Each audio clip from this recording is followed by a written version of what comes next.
할렐루야. 이렇게 이 자리에 쓰니 감회가 새롭지 않을 수가 없어요. 제가 우리 명성교회 온 지 한 15년이 더 지난 것 같아요. 그래서 여기서 처음에 제가 집사였어요. 집사부터 이렇게 시작했던 데가 우리 명성교회고 고향과 같은 곳이죠. 근데 세월의 흔적이 어느새 시간이 흘러서 우리 집사님들, 장로님들 얼굴 아시는 분들이 간혹가 여기 많이 계시죠. 그죠? 그런데도 예전의 모습 그대로인 것 같아요. 세월이 흘렀는데도 이렇게 그 얼굴이 그대로 남아 있는 것 같아서 참 반갑고 새롭고 너무나 좋습니다. 하나님께서 특별한 또 인연을 만들어 주셔서 또 같이 신학을 하고 같이 이렇게 목회를 하는 우리 남 목사님이 이 교회에 우리 명성교회에 와가지고 담임을 맡게 돼서 너무나도 정말로 감사하고 좋은 일이라 생각합니다. 우리 목사님 나보다 연배는 어리지만은 신앙적인 어떤 목회 선배지요. 저보다 훨씬 더 신앙적인 목회의 경험이 두루 많으신 분이죠. 그래서 제가 많이 배우고 도움을 받고 있는 우리 남 목사님입니다. 그래서 또 이 교회에 나와서 이렇게 헌신 예배를 인도해 주시라 말씀 부탁드렸는데 제가 거절할 수 없어서 이 자리에 이렇게 서게 됐어요. 그리고 또 이 자리에 서서 여러분을 뵙는 것이 너무나도 좋습니다. 우리 김복기 권사님 너무나도 감사하고 또 이렇게 얼굴 뵙게 해 주셔서 너무나도 좋습니다. 또 다른 분들 너무나도 반갑습니다. 감사해요. 네, 너무나 좋습니다. 이렇게 또 제가 오늘 설교 제목이 좀 당황스럽지요. 그냥 오자마자 바보야 이렇게 말해가지고 좀 실례가 아닌가 하는 생각도 있었는데 이게 미국 대선 때 선거 슬로건이었어요. 바보야, 문제는 경제야라는 그런 슬로건이었는데 그것을 제가 모티브로 받아와가지고 우리가 신앙생활 하는데 중요한 것은 바로 하나님과의 관계다라는 거예요. 그것을 한번 여러분하고 같이 논하고 싶어가지고 말씀을 은혜를 받고 싶어가지고 남선교 헌신 예배를 빌어서 이 말씀을 전하면서 같이 은혜 받기를 원합니다. 우리의 신앙의 현주소가 어딜까? 나의 믿음은 지금 어디에 기반을 두고 있는가? 오늘 그것을 한번 이렇게 돌아볼 수 있는 귀한 시간 됐으면 좋겠어요. 믿은 지가 한참 오래됐는데도 왜 나의 마음속에는 평안이 없지? 우리 주님을 믿었으면은 평안한 마음이 있어서 어떤 일이 있어도 좀 웃고 어떤 일이 있어도 감사하고 그런 게 되어야 하는데 내 마음속엔 여전히 왜 이렇게 불안하지? 이런 것들이, 이런 의문들이 우리에게는 있었을 것 같아요. 특히 열심히 믿고 있는데 왜 이렇게 나는 지치지? 이런 것들이 내 마음속에 있을 수 있어요. 그 이유가 뭘까? 우리의 신앙이 주님이 원하시는 방향으로 바로 서 있지 못하기 때문에 그래요. 대부분의 우리의 신앙은 주님이 원하시는 방향보다 다른 방향으로 치우쳐 있어서 우리의 신앙이 지치고 번아웃되고 힘들고 피로하고 그런 것들이 있다는 거예요. 그래서 내가 주님이 원하시는 그 신앙과 어떤 방향으로 서 있길래 내 신앙은 왜 변하지 않고 계속 힘들어할까? 그것을 우리가 한번 이 시간에 점검해 보는 시간이다라고 생각하시면 좋을 것 같아요. 대부분의 두 부류의 신앙으로 나뉘는데 첫 번째가 대부분이 우리가 가지고 있는 처음 신앙할 때 우리의 마음속에 가지고 있는 기복적인 신앙이에요. 누구나 한 번씩 이런 신앙의 경험을 해봤을 것 같아요. 예수님은 내 삶의 누구예요? 해결사. 그렇죠? 우리 주님께 달려가면 뭐든지 다 해결해 주세요. 아멘입니까? 아멘이에요. 그게 틀린 말이 아니거든요. 우리 주님은 우리의 문제의 해결사입니다. 그런데 잘못하면은 이게 그릇된 방향으로 갈 수가 있다는 거죠. 내 경제적인 위기, 자녀들의 위기, 건강의 문제, 내가 어떤 일에만 닥쳐야지, 문제에 당면해야지 주님을 찾는다는 거예요. 주님보다 무엇에 더 관심이 있냐? 주님께서 나에게 해결해 줄 문제에만 더 관심이 있는 거죠. 한마디로 우리 주님께서 나에게 주실 떡, 복, 이것에만 더 관심이 있는 신앙. 이 신앙이 바로 기복적인 신앙이에요. 처음부터 믿음이 좋아서 우리가 다 주님을 영접하나요? 내가 어려워서, 힘들어서, 아파서 주님을 의지하는 거죠. 그럴 때 우리가 대부분이 갖는 게 기복적인 거죠. 주님께 가면은 고쳐주실 거야. 주님께 가면은 해결해 주실 거야. 기도 열심히 하는 거, 그것을 뭐락하는 거 아니죠. 처음엔 그렇게 시작합니다. 그렇지만 주님이 원하는 것은 꼭 그것만은 아니다는 거예요.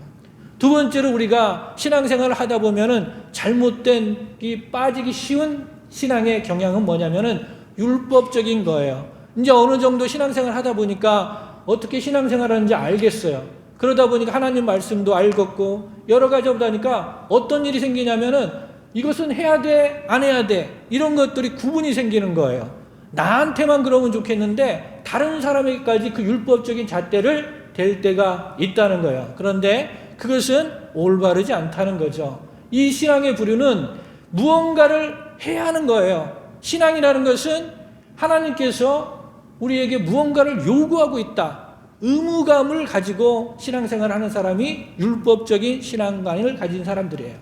내가 이만큼 기도해야지 복받지, 내가 이 직분을 감당하지 못하면은 하나님께서 기뻐하지 않으실 거야, 이런 것을 가지고 있는 거죠. 그래서 늘 이런 부류는 신앙생활을 해도 힘들어요. 기쁨이 없어요. 감사가 없어요. 그냥 무거운 짐이 될 수가 있다는 거예요. 이 두 가지가 다 그릇된, 우리를 힘들게 하는, 지치게 하는 신앙생활의 어떤 잘못된 그런 구조예요. 그런데 이 두 가지 부류가 공통점이 있어요. 어떤 공통점이 있냐? 그 주님, 이것을 우리 주님과, 사랑하는 주님과의 관계를 잘 못 맺고 있다는 거죠. 우리 주님이 원하시는 방향이 아니라는 거예요. 우리 주님은 그런 관계를 우리에게 부담이 주고 우리에게 기복적인 신앙을 원하시는 그런 주님은 아니는데, 우리가 잘못 주님과 관계를 맺고 있어서 지치는 거예요. 힘든 거예요. 불안과 염려를 계속 가지고 있는 거예요.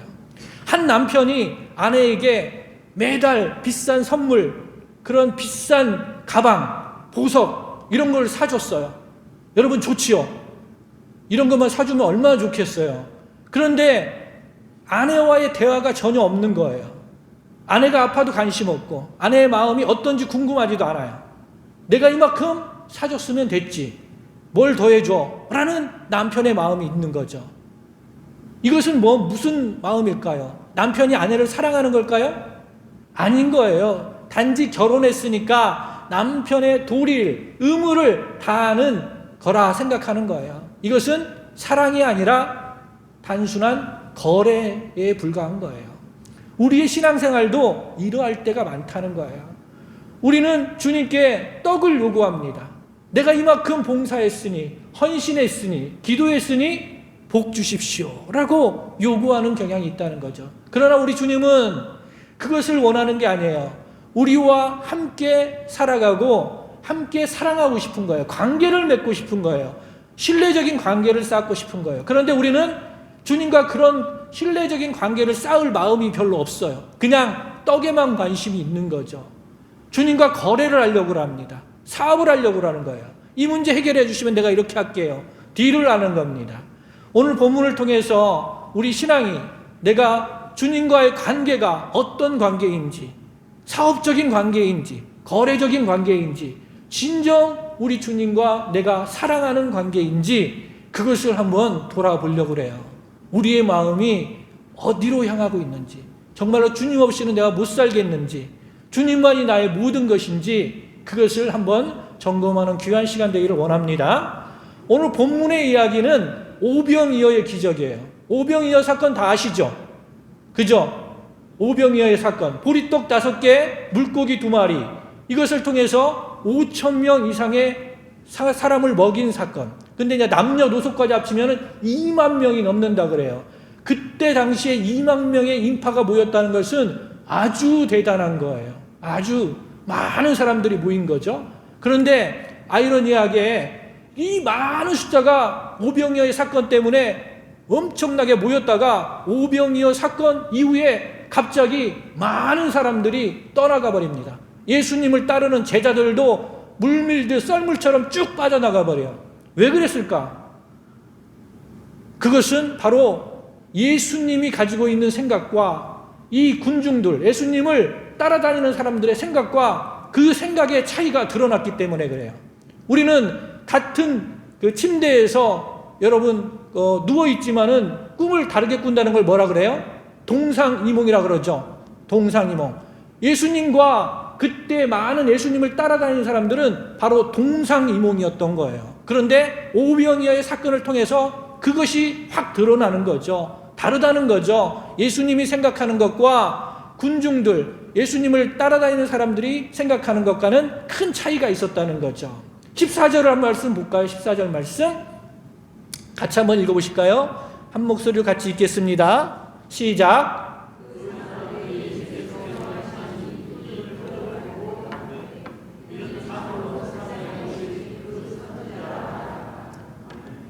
아멘. 여기서 그 선지자라 하면 누구를 말하는 거죠? 모세죠.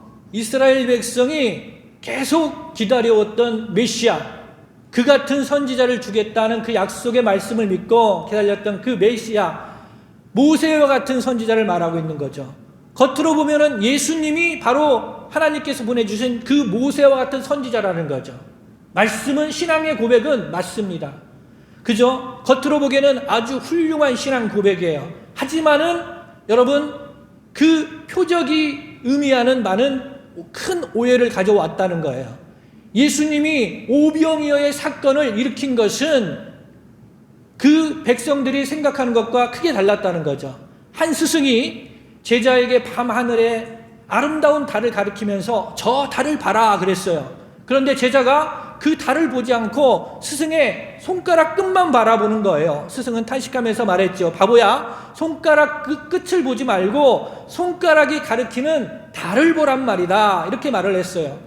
여러분, 표적이라는 것은 뭡니까? 무언가를 가리키는 거예요. 이 손가락과 같은 거죠. 표적이라고 부른 이유가 뭘까요? 성경에서 기적을 특별하게 표적이라고 그래요. 기적을 통해서 무언가를 드러내고 싶은 거죠. 그것이 바로 우리 예수님이 오병이어의 사건, 엄청난 기적을 통해서 무언가를 드러내고 싶은 거예요. 그 드러낸 것이 뭘까요? 바로 그 예수님께서 5,000명 이상을 먹인 그 사건이 단지 그 당시에 배고픈 사람들을 하루 한 끼 먹여 살리기 위해서 그 엄청난 기적을 일으킨 게 아니라는 거죠.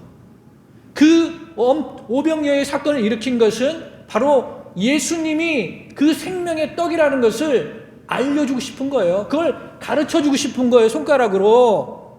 바로 내가 너희들을 살릴 생명의 떡이다 라는 걸 알려주고 싶었는데, 그 당시 예수님을 따르던 사람들은 무엇을 봤어요? 예수님께서 기적으로 베풀어 주신 오병이어의 기적, 떡만 봤어요. 떡만 집중하고 있었죠. 진짜로 생명의 떡이신 예수님에 대한 관심은 1도 없었다는 거예요. 우리도 마찬가지라는 거죠. 주님이 내게 응답해 주신 기도의 제목, 그런 기적 같은 일, 그것을 경험했을 때 우리는 뭐에 집중합니까? 나를 고쳐주시고 나의 경제적인 문제를 해결해 주시고 이런 것에만 더 집중을 하잖아요. 그런데 그것을 베풀어 주신 우리 주님과의 관계를 더 신뢰적으로 맺어가려는 그런 마음이 우리에게는 잘 없다는 거예요. 잊어버릴 때가 많다는 거예요. 여러분, 신앙의 본질이라는 것은 떡에 있지 않아요. 선물을 주시는, 떡을 공급해 주시는 우리 주님과의 관계가 신앙의 본질이라는 거죠. 내가 원하는 것을 얻어내는 것이 아니라 그 일을 행하시는 주님이 누구신지 깊이 알아가는 관계가 신앙의 본질이라는 거죠.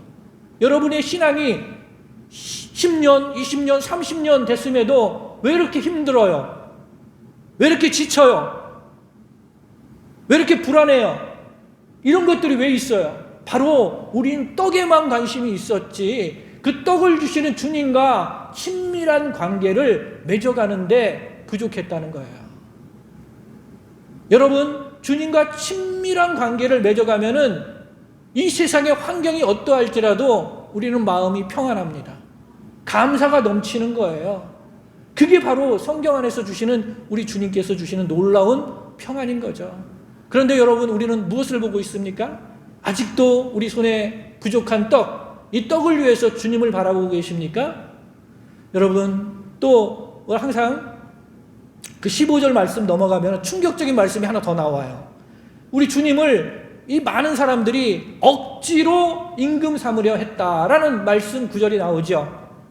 이것은 뭡니까? 예수님의 의사는 상관이 없는 거예요. 우리 주님의 뜻이 무엇인지 상관이 없는 거죠. 이 땅에 왜 오셨는지 그 백성들은 전혀 일도 관심이 없어요. 그들의 관심이 있는 것은 오직 자기들의 배고픔을 해결하는 것.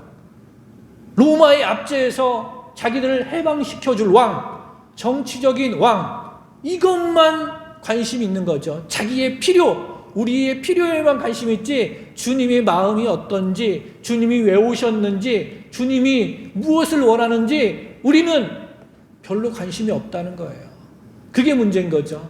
여러분, 이것은 예수님을 따라 나서는 제자들의 모습이 아니에요. 그냥 죄송하지만 우상 숭배에 불과한 거예요. 여러분, 우상 숭배는 눈에 보이는 것을 우리가 대놓고 뭘 섬기는 거, 하나님을 부정하고 섬기는 게 우상 숭배가 아니에요. 하나님을 내 목적 삼아서 수단화시키는 거, 이게 바로 우상 숭배예요. 정성을 들이고 재물을 바쳐서 하나님의 마음을 움직여서 내 뜻대로 내가 하나님을 일이라도 통제하고 싶은 마음, 하나님을 이용해서 무언가 얻고 싶은 마음, 그 마음이 우리에서 마음의 동기가 일어났다면은 여러분 죄송하지만 그거 우상 숭배인 거예요. 여러분, 어떤 사람들은 하나님을 마치 자판기처럼 생각해요. 기도라는 동전을 넣고 정성이라는 버튼을 누르고 내가 원하는 축복과 응답이 나와야 하는 거예요. 내가 원하는 축복과 응답이 안 나오면은 불평불만해요. 발로 거듭하고 불만을 드러내요. 이것은 하나님과의, 우리 주님과의 친밀한 관계에서 나오는 게 아니에요. 신앙이 아니라는 거죠. 그냥 한마디로 주술과 같은 거예요. 주님은 우리의 조정을 받으실 분이 결코 아니시라는 것을 여러분 믿으시기 바랍니다. 진정한 관계는 상대를 내 목적을 위해서 이용하는 게 아니라 상대의 인격을 존중하는 거예요. 진정한 관계는 내 뜻을 관철시키는 게 아니라 상대방의 뜻에 나를 맞춰내는 게 진정한 관계에 있는 거죠. 그것이 드러나는 것이 겟세마네 기도에서 우리 주님의 기도입니다. 우리 주님의 기도, 우리 주님이 원하시는 대로, 원하시는 뜻대로 그것을 해달라고 간구했지만은 마지막에는 주님의 뜻대로, 아버지의 뜻대로 하여 주시옵소서라고 기도하는 그 기도. 그게 바로 무한한 신뢰와 사랑에서 나오는 기도인 거죠. 주님, 이것이 나의 뜻, 내가 이런 것을 원하지만은 주님의 뜻이 더 소중합니다. 주님의 뜻대로 되기를 원합니다 라고 기도할 수 있는 우리 모두가 되기를 원합니다. 예, 군중들은 또 그 당시의 사람들은 예수님을 자기의 배를 불려줄 도구로만 생각했다는 거예요.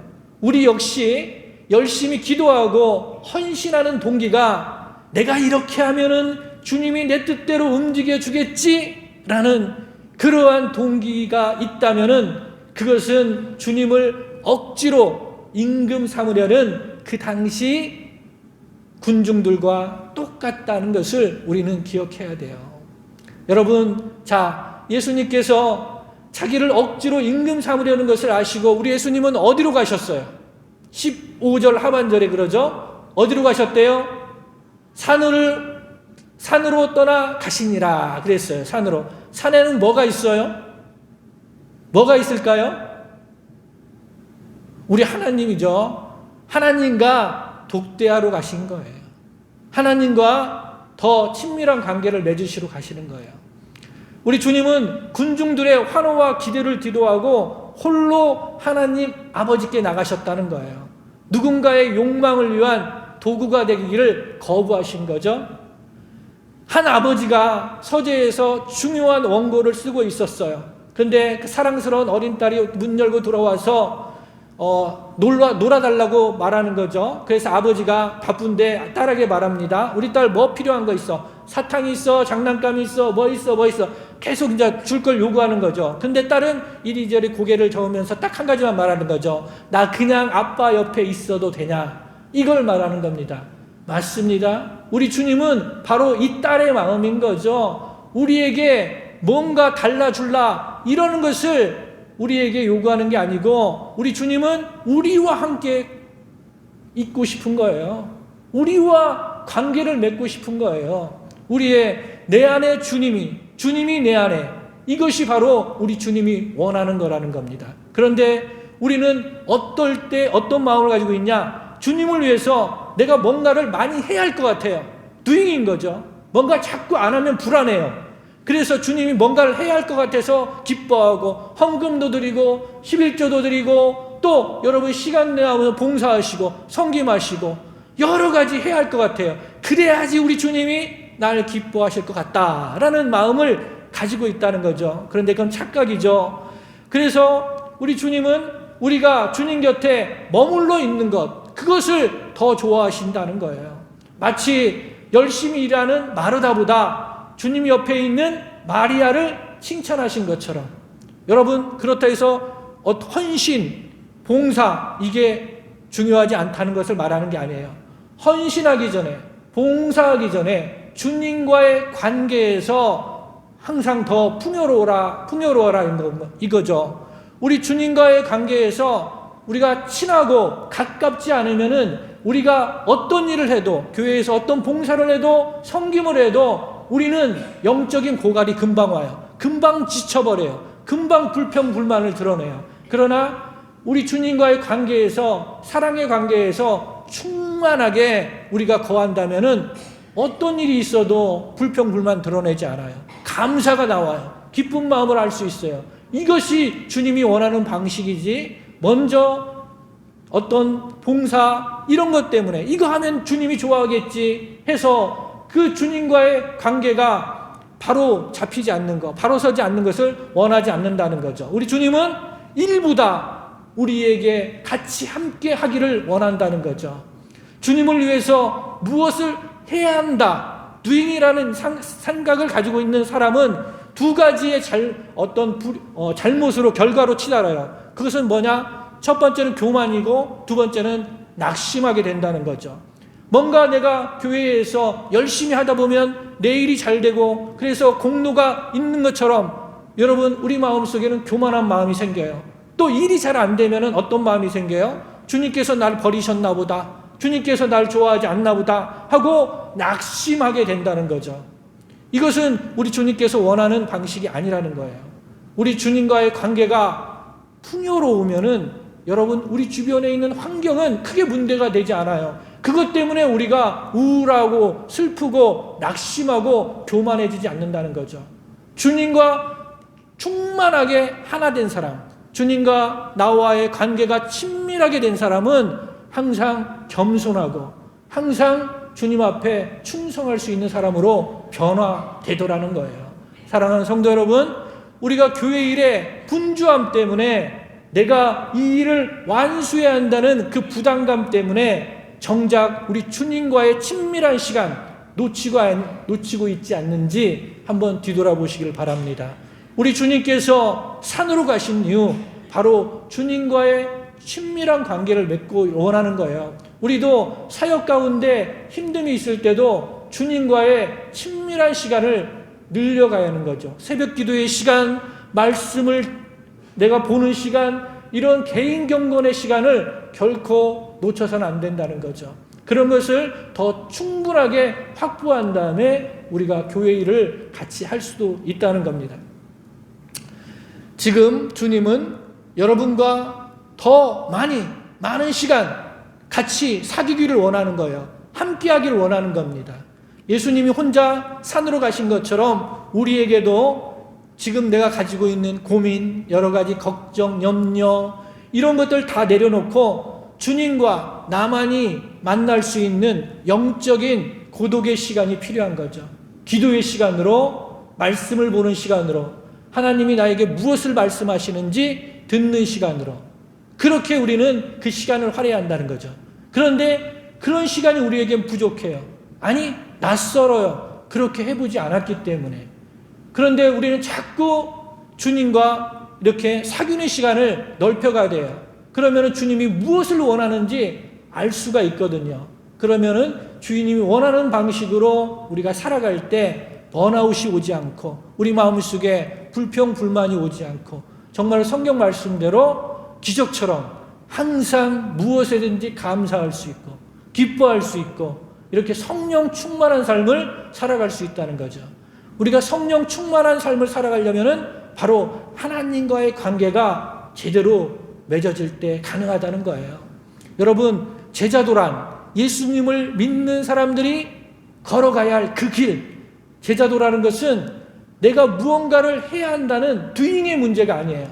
내가 주님 안에 거하느냐, 그 being의 문제예요. 존재의 문제인 거죠. 그래서 어떤 상황에도 주님을 신뢰하는 관계가 나에게 있는가?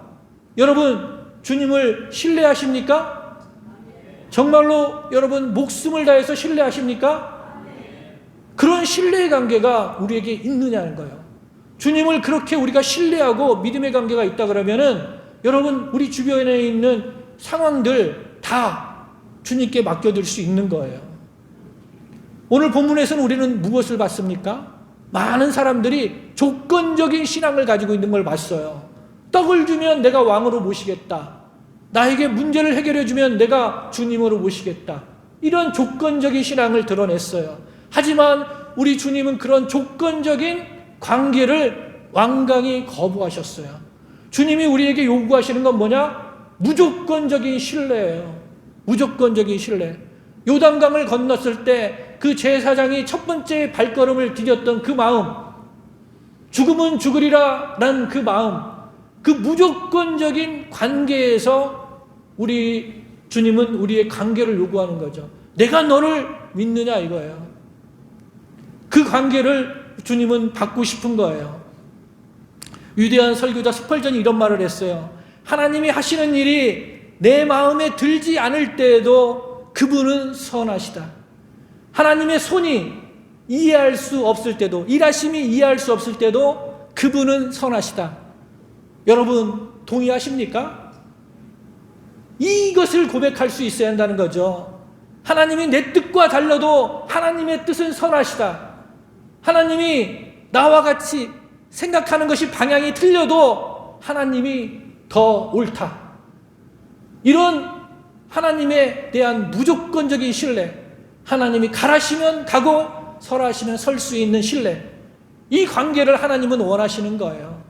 그 관계가 잘 설정되어 있으면은 정말로 하나님이 그 모든 것들을 우리에게 더불어서 공급해 주시리라 믿습니다. 관계의 핵심은 신뢰입니다. 신뢰. 기도가 당장 응답되지 않아도 내 삶에 여전히 문제가 산적해 있어도 나의 주님은 여전히 선하시고 나의 주님은 나의 진정한 목자 되신다 라는 것을 고백할 수 있는 상태. 조건이 깨어져도, 상황이 바뀌어도 관계는 깨어지지 않는 것, 이것이 바로 주님이 원하시는 거죠. 그것이 바로 우리 주님께서 우리와 맺고 싶어하는 그런 관계임을 여러분 믿으시기 바랍니다. 이게 바로 인격적인 관계의 핵심이고, 그 핵심에는 바로 사랑이 들어가 있는 거죠. 우리 주님의 사랑, 무조건적인 사랑, 헌신적인 사랑. 우리 주님은 우리에게 벌써 그 사랑을 십자가에서 보여주셨어요. 그러면 우리가 그 십자가의 사랑에 대한 것을 응답할 차례인 거예요. 우리가 주님에 대해서 나의 사랑은, 나의 고백은 그것을 올려드릴 차례라는 겁니다. 여러분, 친구가 돈이 많아서 사귀는 거 아니죠. 그 사람 자체가 좋아서 사귀는 거 아니겠어요? 여러분, 신앙의 동기도 마찬가지인 거죠. 신앙의 동기에 불순함이 들어와서는 안 돼요. 이것을 원해서, 이것을 갖고 싶어서가 아니고 주님을 사랑함으로, 전적으로 믿음으로 우리가 신앙의 동기가 바로 서서 출발해야 한다는 거죠. 관계가 첫 단추가 그렇게 맺어져야 하는 거죠. 그래야지 우리 마음속에 우리 상황이 어떤 순간이 찾아올지라도 우리의 마음은 불안하지 않고 염려와 걱정 속에 빠져들지 않을 수 있다는 거죠.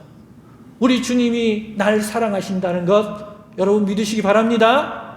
그 사랑이 나에게 확고하다 그러면은 지금 잠시 어려운 거, 지금 잠시 힘든 거, 이것은 문제가 되지 않습니다. 우리 주님이 가장 선한 길로 우리를 반드시 이끌어 주실 것이기 때문입니다. 사랑하는 성도 여러분, 신앙이라는 것은 내가 얼마나 완벽한 행위를 보여주느냐, 그런 게임이 아니에요. 주님은 내 욕망을 해결하는 해결사로 부르는 그런 비즈니스, 사업적인 거래도 아니라는 겁니다. 여러분, 우리의 신앙이라는 것은 나를 위해서 십자가를 지신 그분과 사랑에 빠지는 거예요. 그분의 손에 든 선물에 관심이 있는 게 아니라 그분의 얼굴을 대면하는 거예요. 사랑하는 성도 여러분, 왜 아직도 믿으면서 나의 마음이 불안해야 하는가? 왜 아직도 믿으면서 내 마음속에는 의무감에 찌들려서 신앙이 짐으로 느껴지는가? 이것을 한번 돌아볼 때인 거죠. 이 모든 짐을 다 내려놓고 주님과의 관계를 바로 해야 할 때입니다. 주님이 날 사랑하심, 내가 주님을 사랑하심, 이것을 바로 해야 할 때는 거죠. 이것을 우리가 더 느끼면서 우리의 모든 신앙적인 짐을 내려놓고 주님이 계신 그 산으로 우리도 가기를 원합니다. 여러분, 주님은 우리가 무언가를 하는 doing을 원하시는 게 아니고 우리가 어떤 존재인지 그 being 그 자체를 사랑한다는 것을 여러분 기억하시기 바랍니다. 그래서 이제 우리도 주님이 가신 그 산으로 우리도 올라가기를 원합니다. 하나님과 독대하기를 원합니다. 하나님과 항상 가까이 친밀히 하는 것을 경계하지 말고 더 부지런히 하나님과 친해지시길 바랍니다. 하나님이 어떤 분이신가를 내가 직접 알아야 돼요. 다른 사람이 경험한 것은 별 의미가 없어요. 내가 직접 알고 하나님이 무엇을 말씀하시고 하나님께서 무엇을 원하시는지 내가 직접 듣고 경험하는 것이 중요하다는 거죠. 여러분, 이제 내 손에 쥐어질 떡보다 나를 사랑하시는 주님의 떡을 더 붙잡는 우리 명성 가족, 우리 성도님들 되시길 바랍니다. 주님을 더 신뢰하시길 바랍니다. 어떤 일이 있어도 주님을 꼭 붙잡으시길 바랍니다. 비바람이 몰아쳐도 우리 주님께 의지하고 우리 주님을 항상 신뢰하는 마음, 이 마음이 우리를 살게 하는 거예요. 이 마음이 우리의 중심의 마음이 있어야 한다는 겁니다. 우리 주님이 나를 사랑하는 것을 온전히 우리가 받아들이게 되면은 그 마음 속에 새로운 것이 싹 터요. 참된 자유와 평안이 우리에게 온다는 거죠. 진리가 너희를 자유케 하리라. 우리 주님을 믿으면 참 평안이 온댔는데 언제 오시나요? 내가 주님을 바로 알고 주님이 내 마음 속에 들어올 때 그 참 평안이 우리에게 있는 줄 믿습니다. 이 시간 주님, 내가 주님을 이용하려 했던 그런 마음 이 시간 있었습니다 라고 회개하는 시간 갖기를 원합니다. 이제 주님 한 분만을 만족하며 살 수 있겠습니다 라고 고백하는 그런 은혜의 시간 되기를 원합니다. 그래서 우리 전주 명성교회가 내가 무언가를 열심히 하는 공동체가 아니고 하나님과 늘 함께 거하는 공동체, 사랑의 공동체, 관계의 공동체가 되시기를 주님의 이름으로 간절히 축원드립니다. 기도하시겠습니다.